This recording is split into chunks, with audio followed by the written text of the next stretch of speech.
کاتێک ڕووداوە سامناکەکە پێش دێت مەبەست ڕۆژی قیامەتە. ڕوودانی ئەو کارە ساتە حەقیقەتە و کەس ناتوانێت بڕوای پێ نەبێت و بەڕاستی نەزانێت. نزمکەرەوەی و بەرزکەرەوە ئیمانداران بەرز و پایەدار دەبن، خوانە ناسانیش سەر شۆڕ و ڕیسوا.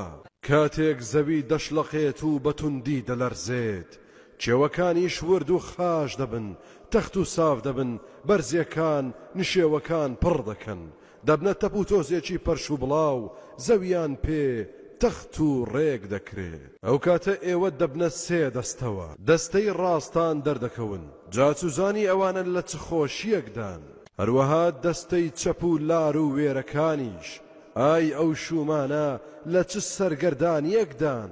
دەستەی سێهەم پێشکەوتووەکانن، ئەوانن کە پێشکەوتون لە بەدەستهێنانی ڕەزامەندی خوددادا. ئەوانە نزیکراوەی بارەگای پەروەردگاریانن، لە باخەکانی بەهەشتی پڕ لە ناز و نیعمەتدا.